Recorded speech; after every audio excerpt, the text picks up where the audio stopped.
فساد کے پیچھے لازمی آپ کو یہودیت کا ذہن ملتا ہے اور اس کی شرارت ضرور ملتی ہے۔ میں نے شروع میں ایک بات کہی تھی کہ حضرت موسیٰ علیہ السلام کو انہوں نے کہا تھا آپ جائیں اور آپ کا رب جا کے لڑے، ہم تو یہیں بیٹھے ہیں۔ یہ ہمیشہ دوسروں کو آگے کرنے کی کوشش کرتے ہیں، خود یہ پیچھے رہنے کی کوشش کرتے ہیں۔ ایک ان کے اندر یہ بات بھی تھی جس کو قرآن کریم نے بیان کیا کہ یہ حضرت جبریل علیہ السلام کے دشمن تھے اور ان سے اختلاف رکھتے تھے اور حضرت جبریل علیہ السلام کو ماننے کے لیے تیار نہیں تھے۔ انہوں نے اعتراض کیا، انہوں نے کہا یہ قرآن جبریل سنائے لاتا ہے، اگر یہ کوئی اور فرشتہ لاتا تو ہم اس قرآن کو مان لیتے، کیونکہ یہی جبریل ہمارے پچھلے دور میں ہمارے آباء و اجداد کے لیے عذاب کے پیغامات لے کر آتا تھا۔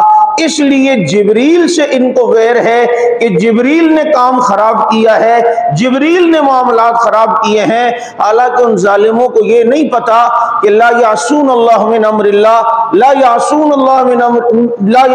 من امر اللہ، یہ اللہ کے حکم کی خلاف ورزی فرشتے نہیں کرتے، اللہ انہیں جو کہتا ہے یہ وہی کرتے ہیں۔ یہ تھوڑی ہے کہ یہ اپنی مرضی سے کرے۔ تو اللہ رب العزت نے کہا جو اللہ کی دشمنی کرے یا جبریل کی دشمنی کرے وہی کافر ہے۔ چنانچہ جبریل کا کام تو صرف رب کا پیغام لانا تھا، اس کا اپنا اختیار تو نہیں تھا، وہ اپنی مرضی سے تو نہیں آتا تھا۔ چنانچہ یہ بات یہودیوں نے کی کہ جبریل کی غلطی ہے اور جبریل پہ سارا ملبہ ڈالتا ہے۔ تو اسی طریقے سے اگر آپ یہاں دیکھیں تذکرۃ الائمہ کتاب ان کی اٹھائیں یا اور دیگر کتابیں جو یہود کی پالا ہوا گروہ ہے تو وہ بھی کہتے ہیں جی اصل میں جبریل کو رب نے کہا تھا وہی علی کو دینا، وہ غلطی سے نبی کے پاس لاتا تھا، علی کو دینا وہ غلطی سے وہی محمد کے پاس لے کے جاتا تھا۔ یہ ایک ذمہ دار منبر ہے، ہم ہوا میں فائر نہیں کر رہے بلکہ اس کے اوپر دلائل رکھتے ہیں کہ کل کوئی ہم سے پوچھے تو بتانا بھی پڑے۔